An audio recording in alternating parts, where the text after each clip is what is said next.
Ready to level up your PowerShell skills? Today I'm sharing 10 fundamental concepts that will boost your confidence at the command line. Towards the end, we'll also highlight common mistakes to avoid. Let's make PowerShell friendly and approachable together.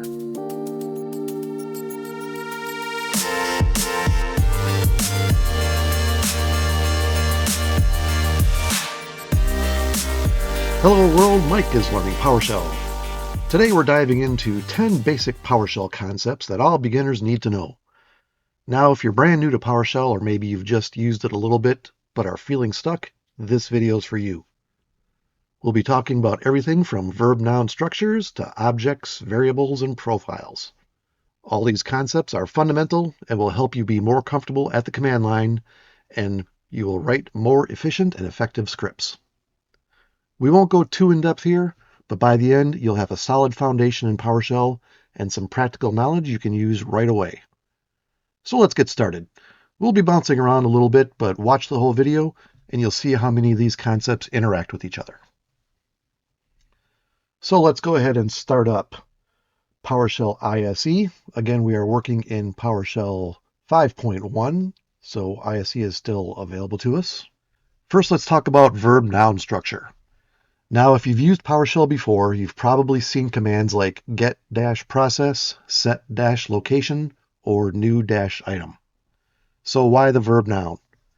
In PowerShell, commands follow a simple structure: verb followed by a noun.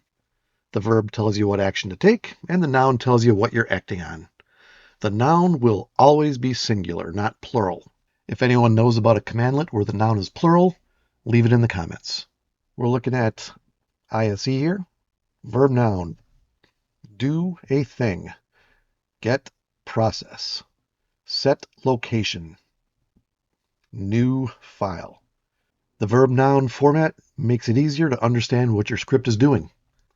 As a matter of fact, it's best practice when scripting in PowerShell to use the full commandlet name instead of an alias. We'll talk about those in a little bit. This makes your code easier to read and troubleshoot. Also, capitalization does not matter with commandlets. For instance, all three of these will work fine. Get-service, get-service, all in lowercase, and that weird, crazy typing that people do, get-service. They will all work. So why is this important? Well, it's the foundation for all PowerShell commandlets, so if you can understand this structure, you'll be able to read and write commands more easily.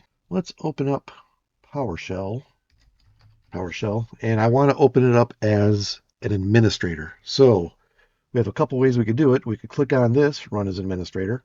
But actually what I like to do, a little quicker if you're big into keyboard shortcuts, I'm going to hold down the Shift and Control key, and I'm going to hit Enter. It's always a good idea.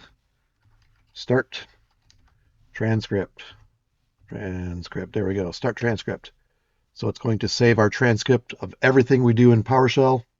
It's going to save it at that location. So CLS.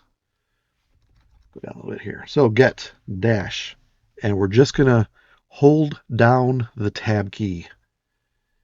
And these are all the commandlets that get can use. Pretty nice.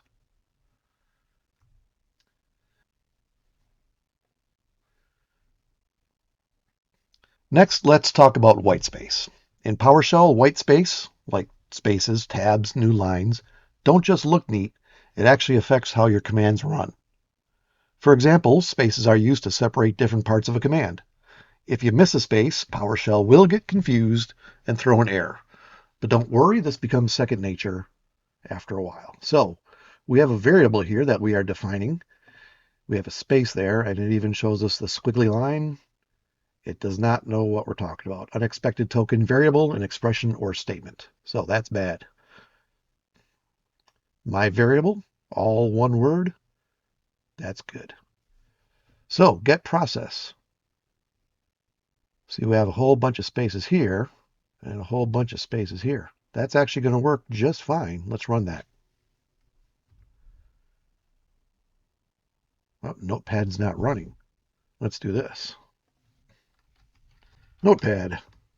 Okay, now Notepad's running. Now Notepad is running. It's not really doing anything right now, but it exists. It has an ID. Process name is Notepad. Now, if I try doing this, let me go ahead and clear this real quick.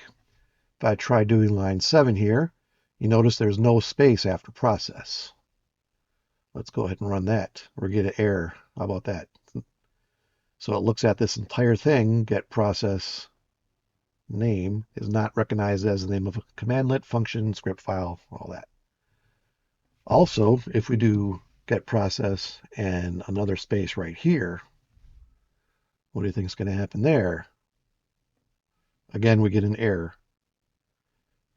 So we want to make sure that name doesn't have a space before it. So that's our parameter right there. We'll talk about parameters later. Now, if we do this, now again, it's working just fine. Okay. If you like, go ahead and pause the video right now and try playing around with this. Using get process is just fine. It's not going to make any changes at all to your computer, so go ahead and play around with that as much as you want. Put spaces in different locations to see how it reacts. One last thing, if you did a space inside of a notepad, that is not going to work because inside of quotes, you have to have your spacing properly. So if we do it again here, notepad is not going to work.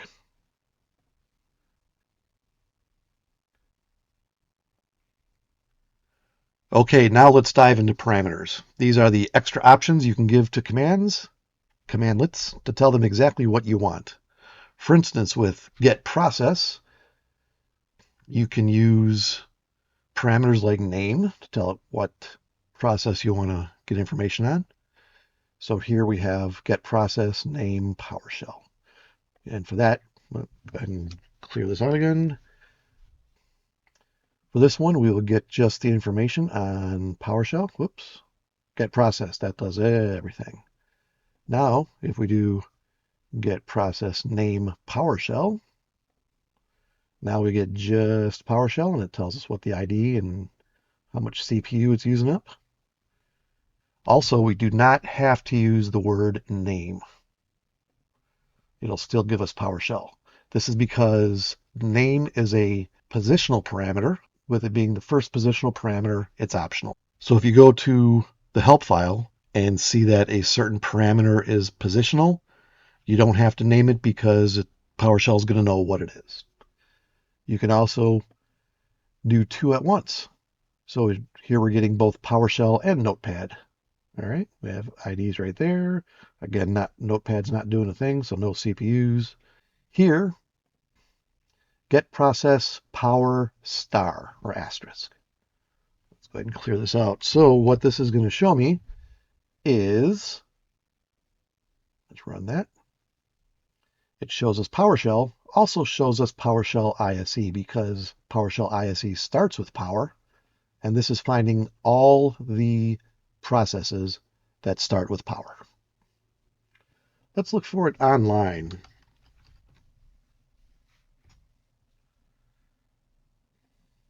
So what's going to happen is it's going to bring up a website for us showing that right there. All the help files that need parameters, or all the commandlets that need parameters are going to be in the help file, and it's going to have a position, and it's going to be named. Striking out here. There we go. So now this one, see where it says 0 here. So now position, instead of named, it is 0. What does that mean? PowerShell is going to assume that if you don't put in the actual name of a parameter, in this case name, if you don't put that in, it's going to assume that that's what you are trying to do. So that's why you don't have to specifically type in the name of your commandlet. Long explanation for something pretty simple. So, okay. Another place you can go is Get help online about parameters. I'll let you run that one yourself.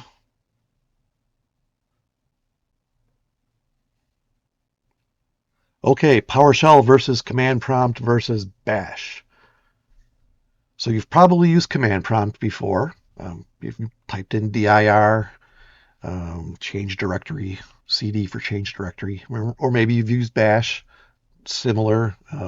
Instead of dir, you'll use ls on a Linux system. But how is PowerShell different? It's a scripting language that can interact with the .NET framework in Windows and manage system administration tasks. Unlike Command Prompt, which deals with simple text-based commands, PowerShell allows you to work with objects and pipelines. So why is this important? Learning the difference between PowerShell and Command Prompt and Bash will help you understand when to use each tool for different tasks. So here we have CLI, Command Line Interface. So PowerShell is a modern Windows shell, uses objects. We'll talk about objects later. Full scripting, it's cross-platform. Pipeline passes objects. This will all make sense later, I promise. Command prompt is the legacy Windows shell. Plain text only, basic batch scripting, Windows only. Pipeline passes text. And Bash. You can find Bash on Linux and Mac. It's mostly text-based. It does have advanced scripting, though. It's very good at that. It is cross-platform. You can even use it on Windows with WSL. But the pipeline also passes text. So, a command prompt like dir. Let's run that. So we see everything there. ls. We should get the same thing. We get the exact same thing. That ls is a bash command. Now in PowerShell, it's called get child item. And let's go ahead and do this. Run selection. Does the exact same thing. Now, ls and dir are simply aliases to run get child item. Because we are using these aliases and get child item is what's actually running, even though those are command prompt and bash commands, they're actually a PowerShell commandlet, so we're getting objects when we use it. So almost all command prompt commands can be used in PowerShell, but not all. All right, ver, title, call, other ones, etc. Those will not work in PowerShell. If you need to run a command prompt command, just enter command right in PowerShell. So we could run a command prompt here. It's telling us to use command prompt. The C is just saying that we're going to run something here, and we're going to make the title Death Star console. Now, since we're not in a command prompt right now, we are not going to actually see that. But if you were in command prompt, you could just run this simple thing right there.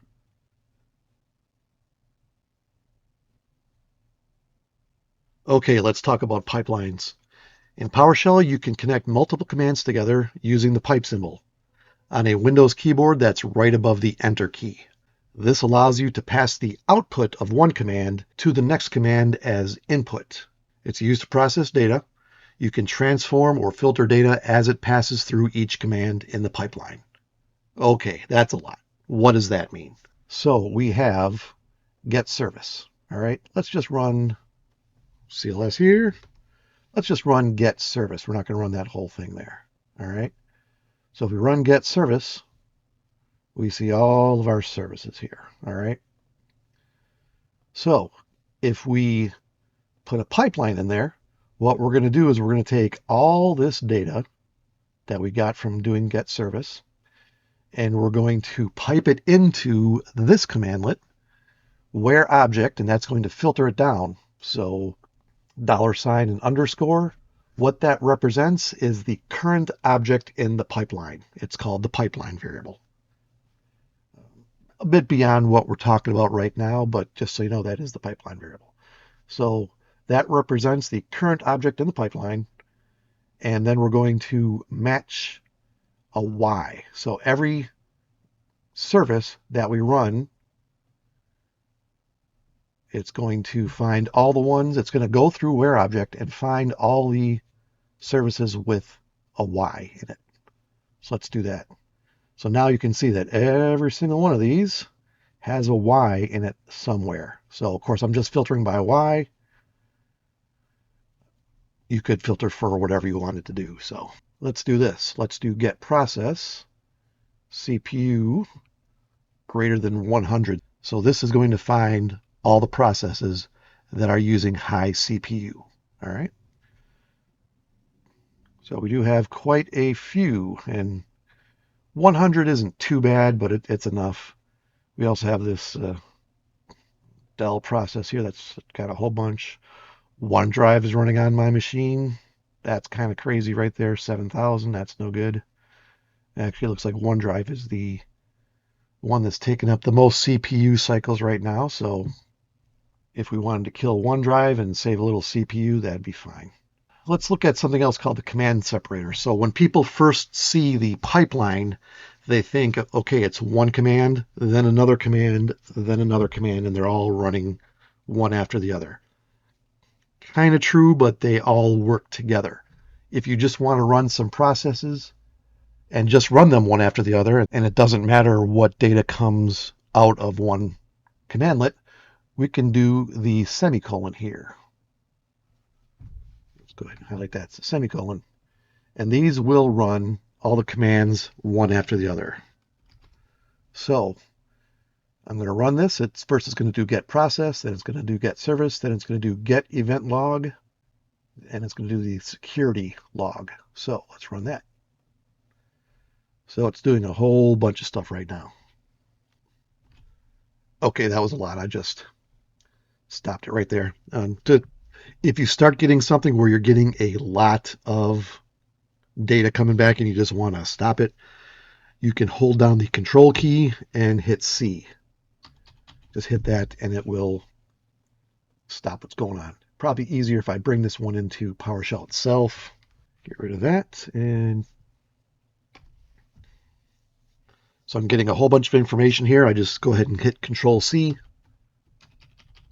and it stops it for me. So why is this important?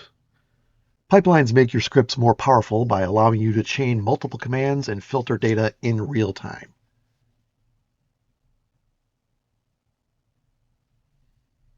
Okay, now we're going to talk about objects. PowerShell loves objects. That's the whole idea behind this. It's an object-oriented scripting language. An object is anything that has properties or behaviors. Like a file, a process, or even a user account, everything is an object in PowerShell. So an object is something you can work with. And when we run get service, let's run that. So we're not just seeing text, all right? What we're seeing is objects with properties, all right?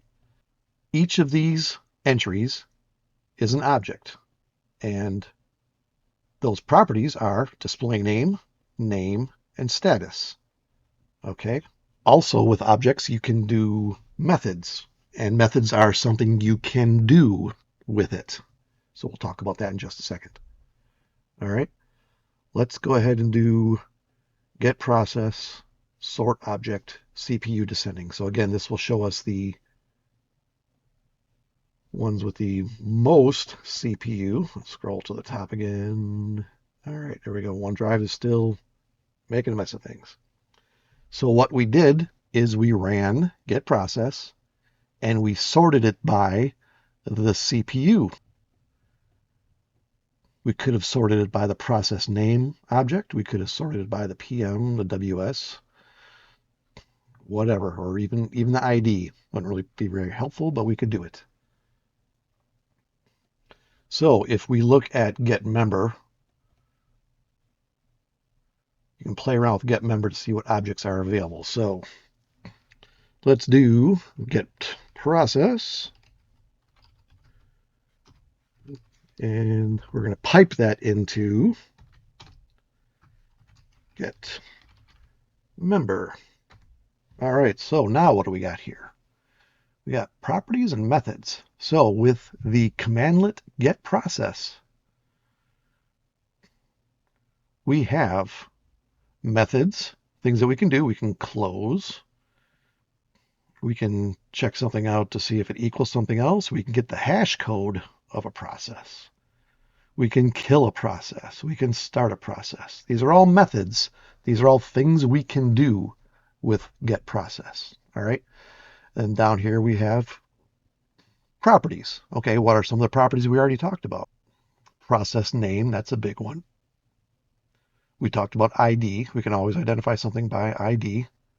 All right, what container, exit code, all this information that we can get from get process. Now, by default, get process, when you run it, it's not going to give you all these properties because honestly, most of the time, you're not going to need all of this information, but there is a lot of information there. Description, I don't even know if, let's see what happens. Let's do get process. Didn't even think about this one, but let's do this. Let's do PowerShell. And how are we going to do this? We're going to do this. We're going to put those around that and description.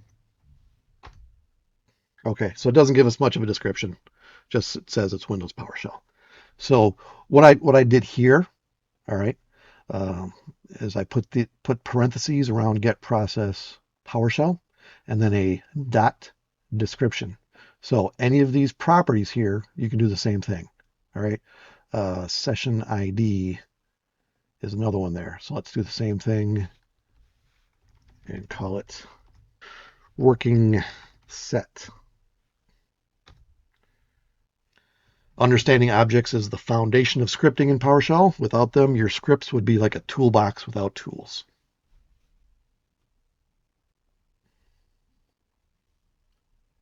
All right, let's talk about profiles. PowerShell profiles are like special files that allow you to customize your environment. You can set variables, functions, or even load modules each time PowerShell starts. So by setting up your profile, you can save time by automatically loading everything you need each time you open up PowerShell. It's like having your own customized workspace. So what we want to do is we want to see if we have a profile here. First thing we want to do, let's test to see if it exists. So let's highlight that.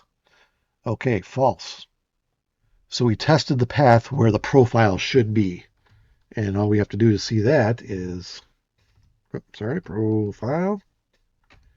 So that's where it should be. That's where PowerShell is expecting the profile to be. Actually, this one, it's the ISE profile. If we go into here and we do test path and profile, it's true because it does have a profile for this one. Okay. So for our ISE PowerShell here, we do not have a profile. So let's go ahead and create one. We're going to create a new item. That item is going to have a path of profile, which is this right here. All right. And the item type is going to be a file. And we're going to force it to happen. And you don't really have to do force, but it can be helpful. All right. So let's run that. Okay. Quick enough. It happened right now. And PowerShell ISE. The profile does exist. Now we can open up Notepad and it exists, but there is no data there. All right. So let's do something. Let's do all these things here. See, I could run these separately. But what I want to do is do all these things. So I'm going to copy. I'm going to open up my Notepad here. I'm going to paste it in there. And we'll go ahead and close it and save it. All right, so what's going to happen here? We are setting get child item to an alias of list. We already did dir, we already did ls. There's also gci, which is another alias it has, but we are also going to set list as an alias. Then it's going to clear host. It's going to write welcome back Michael in green. And this is something I like doing. Okay, let me show you something here. Let me just type in some nonsense. All right. Every time you type in something that PowerShell doesn't understand, no matter what it is, you're going to get an error. And you can tell it's an error just by the way it looks and the fact that it's red. Okay. Now, we know what an error looks like. It's not too tough for me to read here, but if I go into regular PowerShell, type in something here, type in something here, just make a bunch of errors. Sometimes the red on the blue, little tough to read. Okay.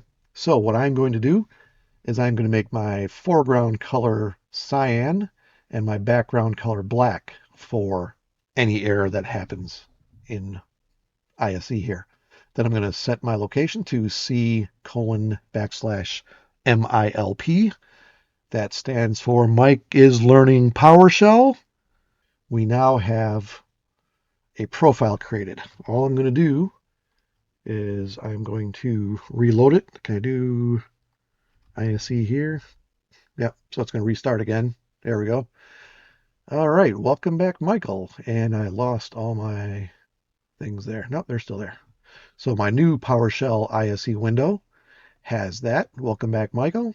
If I type in list, it's going to do the same thing as dir or ls. And if I just do an error there, look at that. It is cyan on black. Much easier to read. And we know what an error looks like, so we know that this is still an error. So profiles are one of my favorite things in PowerShell. At work, we had a profile that's thousands of lines long. It has all kinds of functions and menus and, oh geez, just tons of things. Loading a profile when you start PowerShell, some people don't like to use them because, oh, it takes up too much time. It takes forever for PowerShell to load. Okay, mine is a few thousand lines and it takes half a second.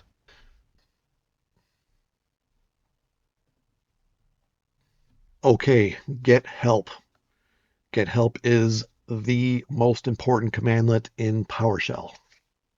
So it's PowerShell's built-in documentation system. It helps users understand commandlets, syntax, and shows you examples even. So we kind of did this before,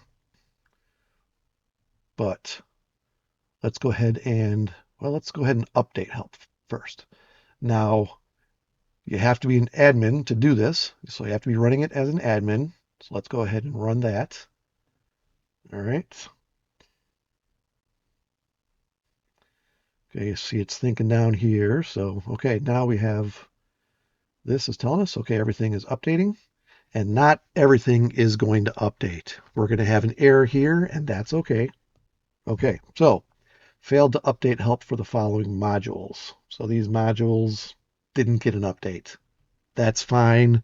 Clear host. Now, get help. We're just going to run it by itself. There we go. It's the Windows PowerShell help system. Displays help about Windows PowerShell commandlets and concepts. Okay. Let's do get help on dir. We don't have to use the full commandlet. We can use aliases here. So let's do that. So this is the help file for get child item. All right. You can see that right there, get child item. But it's just giving us examples of how to use it. So this can be a big help if you want to use a certain command, but you don't know exactly what it's used for or exactly what some of the parameters are. You can see examples and maybe rewrite it to suit your needs. All right. Now, if we do detailed, again, we're doing just an alias for it.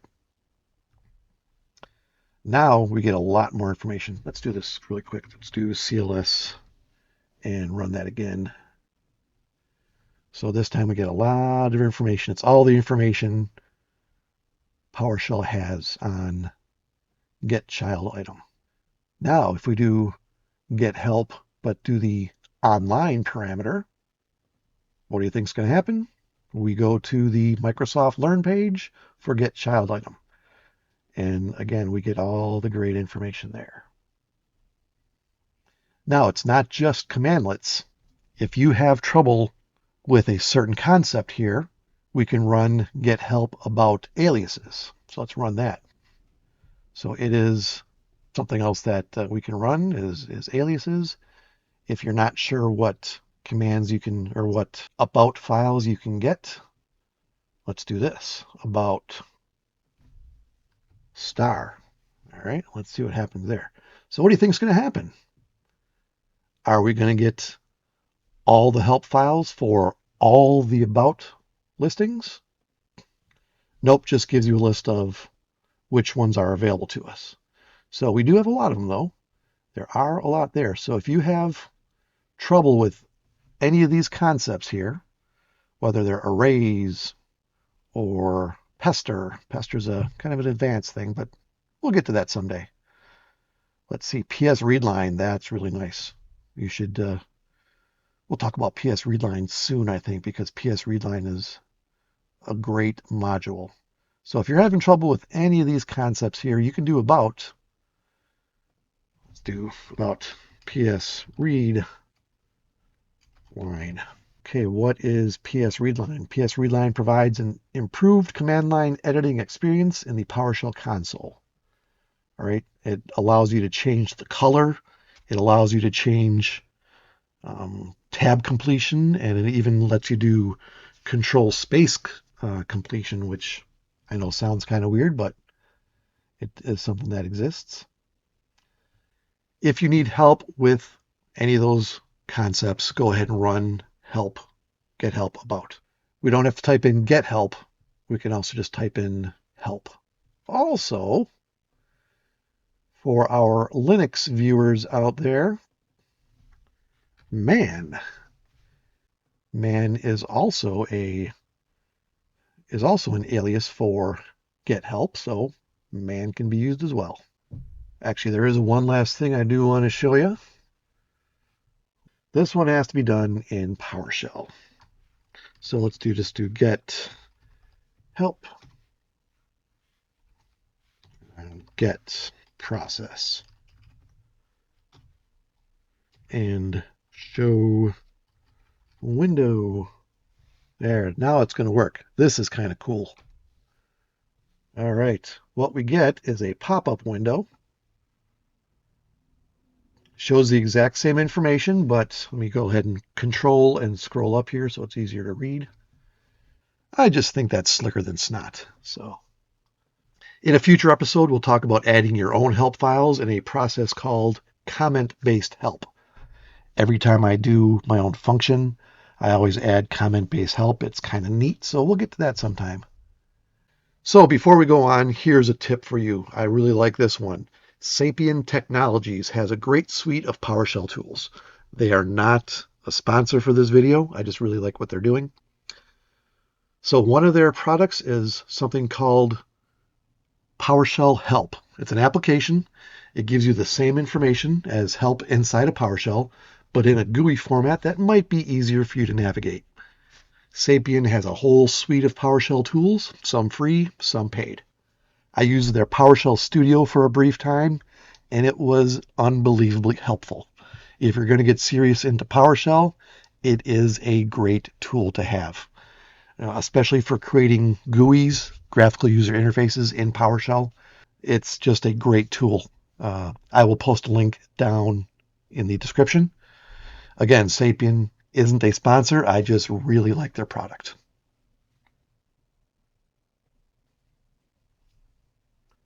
Okay, we have talked about aliases before, but now it's the official section on it.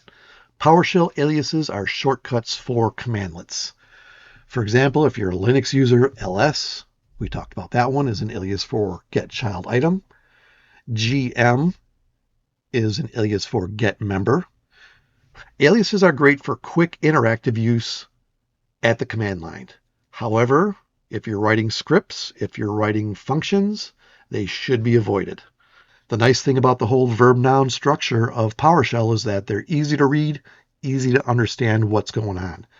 So you can view aliases with get alias. Get alias. So these are all the aliases that PowerShell has. All right. Now, if we scroll up here, okay, so kill is for stop process, ls is for get child item, Man is for help. We've talked about all those before. PWD, if that's for Linux again. If you're in Linux and you want to see where you are, you can do PWD. Get back into here. Now, let's go up here. I want to show you something. LP and LS. All right. We don't see list, do we? I'm not sure if we'll see it here because we closed that other window. So if we do get alias again, let's scroll up to see if it exists. Nope, not there. If we did ISE again to see the other one. So now we know we're in that profile that we created before because we're seeing, welcome back, Michael. Now if we do get alias, and we scroll up, look at that, list exists. Because remember, we created an alias in the profile. So when we're running ISE with that profile, it does include list as an alias. That's kind of neat. All right. So let's go ahead and get back out of here. If you had to type that in every time, get trusted provisioning certificate, that would be a pain in the butt. We can name it cert and F8. So we set that. I'm not even sure what this commandlet does, but oh boy, it's doing something. There it is. No certificates found in the trusted provisioners store. So it did run this commandlet here, get trusted provisioning certificate, and all we had to do was type in cert. All right. We did this one before, set alias. That one already exists. Now, if we wanted to add it again, not even sure if we could. Let's try this. Let's add content. We don't even have to go into Notepad. We can just add it. So what we did is we added content to the profile. We're doing an alias, and we didn't have to type in set alias. We're just doing alias. This backtick N, what is that? Well, the backtick and the N, and the backtick is right above your tab key. That creates a new line. So what we're doing is we're making sure that when we're adding that to the profile, it's creating it on a new line. That the backtick is not going to show up. And it's called an escape character. There's a bunch of different escape characters in PowerShell, but right now we're just going to worry about that. So again, we can do Notepad and profile. And bring up Notepad here. Hit enter. There we go. All right. So we have all this, and at the very bottom, alias, list, get child item. Up here, we kind of did the same thing, but we did the full set alias, list, get child item right there. Here we just use alias because that's a shortcut for set alias. List equals get child item. All right. So that's how we add something to the profile if we just want to do a line. So by setting up aliases, you can speed up your production at the command line. Aliases also help command prompt users and bash users by giving them the option to use familiar commands.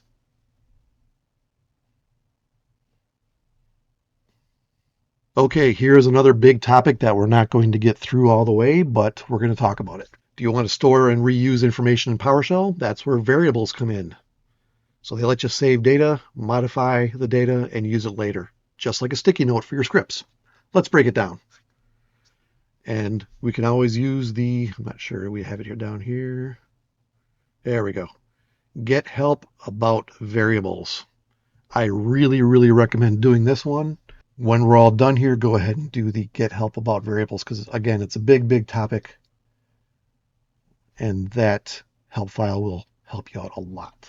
So let's find out what variables are. They start with a $sign. Remember in our very first section there, we saw a variable that had a space in it. You can't do spaces, but you can do whatever kind of case you want.